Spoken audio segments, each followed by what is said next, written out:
Two security guards have a young black man by the arms. They're dragging him toward the exit. He's wearing a tuxedo. He's pleading with them to stop. "I'm supposed to be here. Please, check the list again." "Sir, your name is not on any list. You need to leave. Now." This is Backstage at the 44th Academy Awards, March 1972, the biggest night in Hollywood, and a man who was invited to this ceremony is being thrown out because nobody believes he belongs. 30 feet away, Eugene Allen Hackman is holding his first Oscar. He just won Best Actor for The French Connection. Photographers are surrounding him. Reporters are shouting questions. This should be the greatest moment of his life. But Eugene isn't listening to the reporters. He's watching those security guards, watching that young man being dragged away.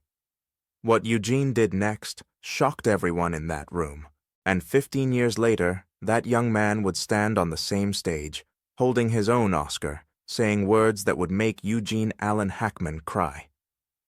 "Stay with me. This story will change how you see that golden statue forever." The Dorothy Chandler Pavilion. Los Angeles, March 27, 1972.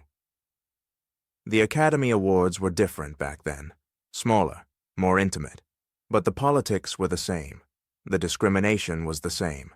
The invisible barriers that kept certain people out were very much the same. Eugene Allen Hackman had just heard his name called. And the Oscar goes to Eugene Hackman for The French Connection. The audience erupted, standing ovation. Eugene walked to the stage in a daze. He accepted the statue. He gave a short speech. He thanked the director. He thanked his co-stars. He walked off stage. And then he was swallowed by chaos. Backstage at the Oscars is a machine. Publicists grab you. Photographers position you.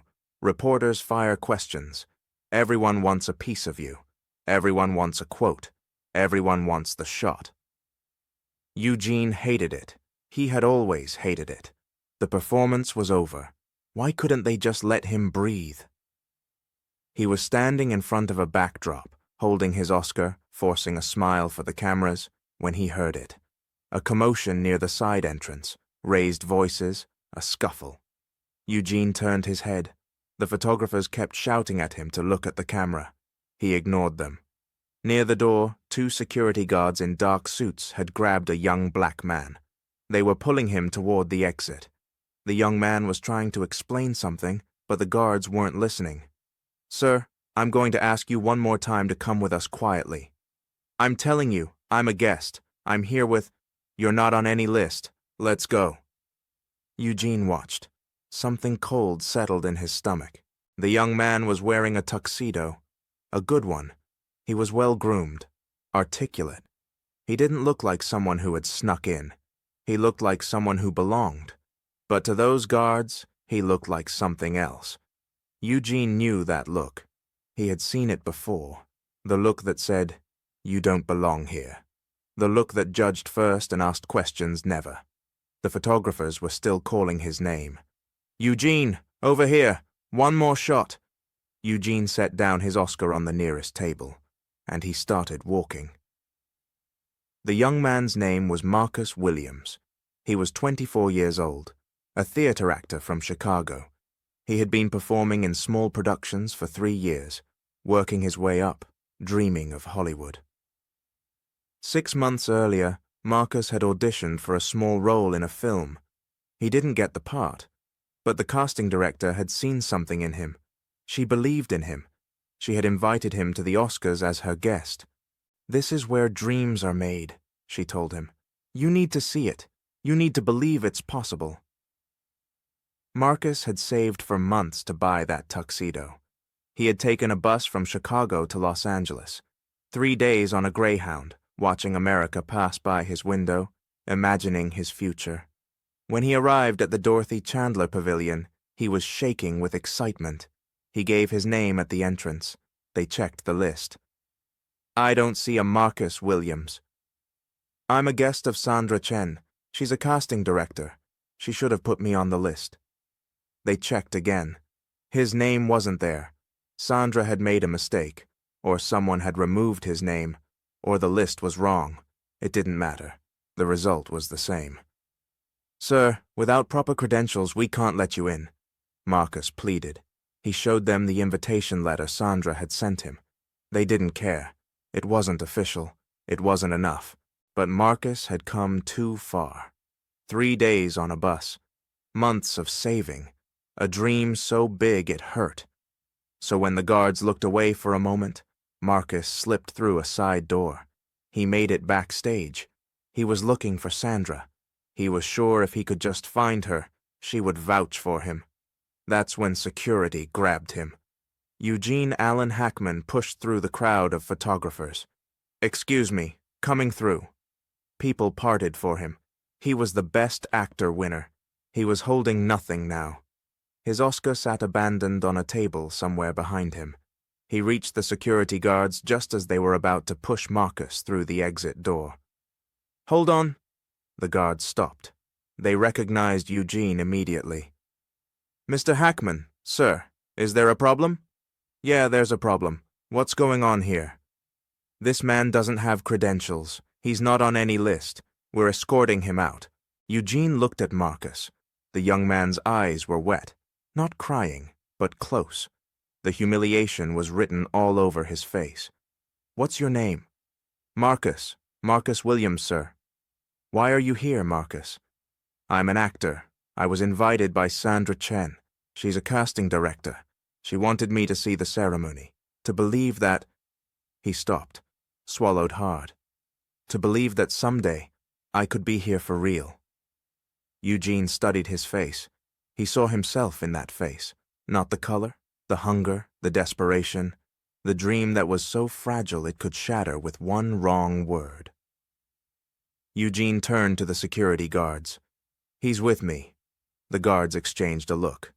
"Mr. Hackman, with all due respect, we can't just—" "I said he's with me. I'm Eugene Hackman. I just won Best Actor. And this man is my guest. Is there a problem with that?" The guards shifted uncomfortably.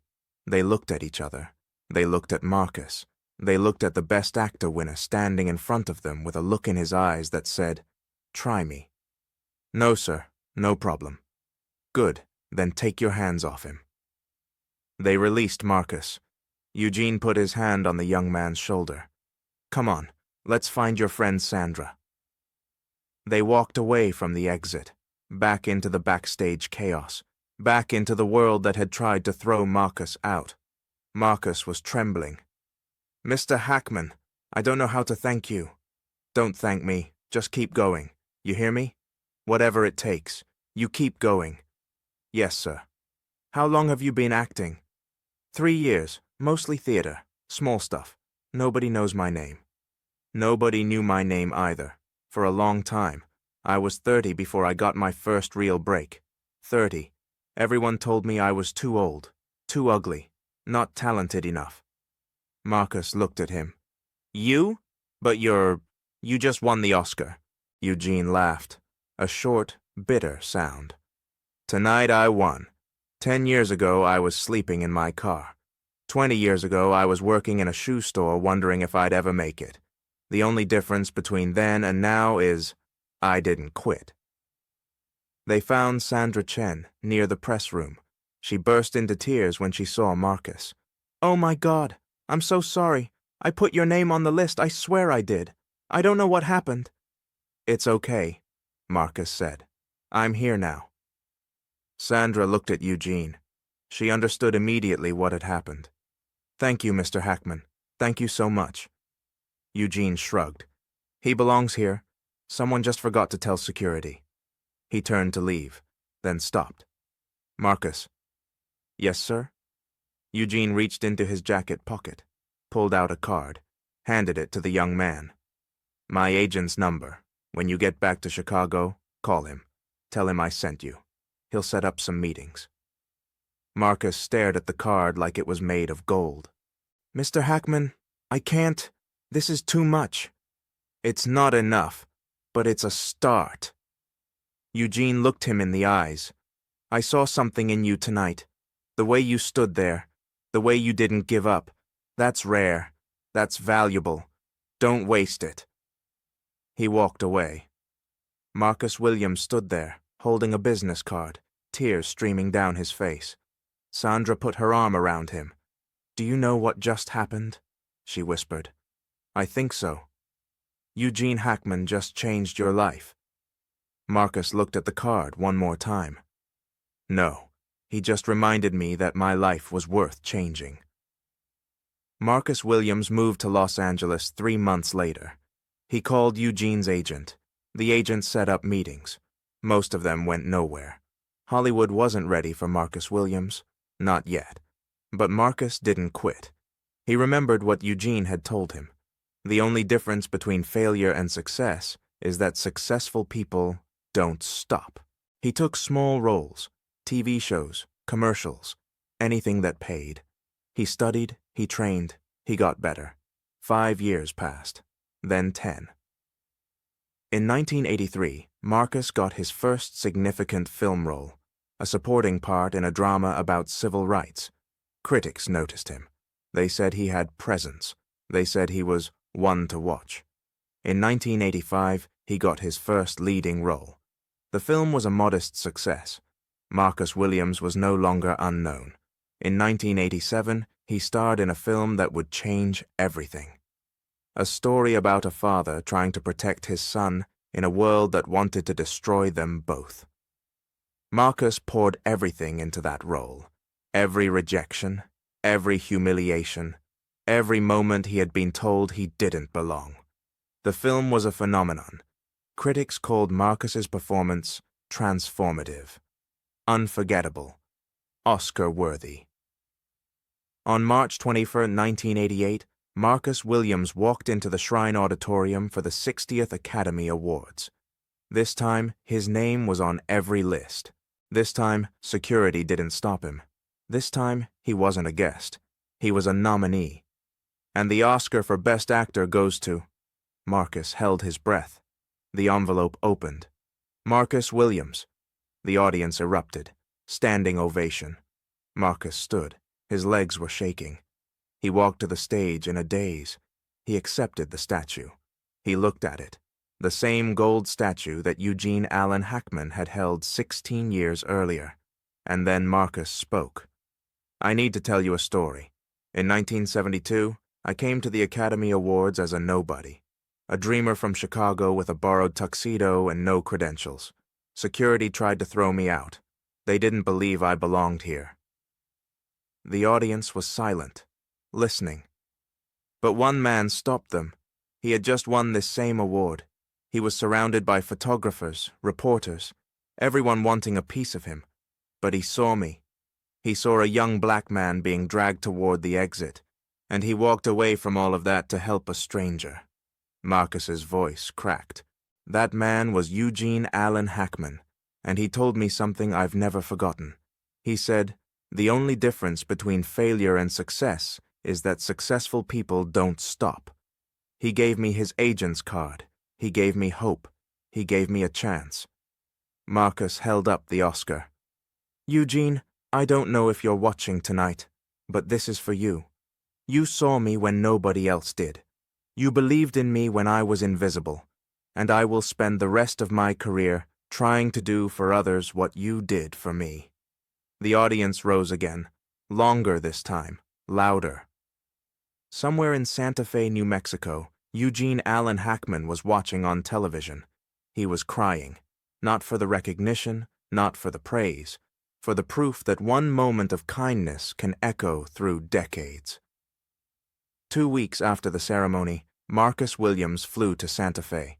He had called Eugene's number, the same number from 16 years ago. "I'd like to see you," Marcus said, "if that's okay." "I'd like that too."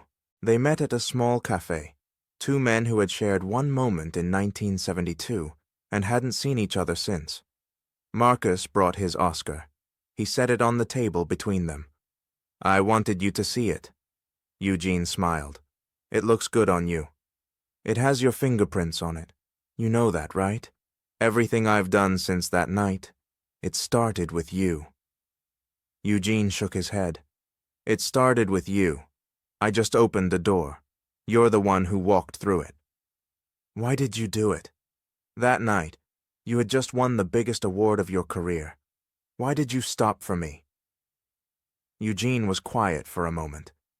Because I remembered what it felt like, to be on the outside, to have people look at you and decide you don't belong. I spent years being that person, and I promised myself that if I ever got to the inside, I would never forget what the outside felt like. He looked at Marcus. When I saw those guards dragging you out, I saw myself, 30 years younger, different color, same hunger, and I thought, if I walk past this, if I pretend I didn't see it, then what was the point of any of it? Marcus nodded slowly. I've never forgotten that. Every time I see someone being pushed out, I think of you. I think of that night, and I stop. I always stop. Eugene reached across the table and squeezed Marcus's hand. Then I did something right. That's all any of us can hope for. They talked for 3 hours. About acting, about Hollywood, about the things that had changed and the things that hadn't. When Marcus left, Eugene stood at the window and watched him go. A young man who had been dragged toward an exit was now carrying an Oscar. A moment that had cost Eugene nothing had given Marcus everything. That's the thing about kindness. You never know how far it will travel. They say if you walk through the quiet streets of Santa Fe today, past the adobe houses and the art galleries, you might see an old man walking alone. No entourage, no cameras, no fanfare.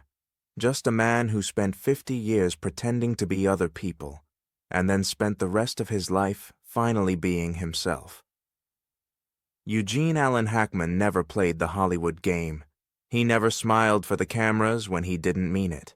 He never pretended to like people he didn't respect. And in an industry built on fakery, his authenticity was the rarest thing of all.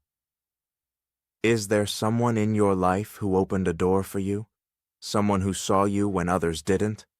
Hollywood has many legends, but Eugene Allen Hackman was something different. He was the truth in a city of lies. If you want to know the real stories, the ones they didn't put in the magazines, you're in the right place. We are peeling back the curtain on the legends. If this story moved you, hit that like button. It helps more people discover these untold stories. And if you haven't already, subscribe to Eugene Allen Hackman, The Untold Truth, and turn on notifications. We're just getting started. There are stories about Dustin, about Francis Ford Coppola, about the night Eugene walked away from Hollywood forever. You don't want to miss what's coming next. Leave a comment below. Who opened a door for you when no one else would? I'll see you in the next video. Stay real.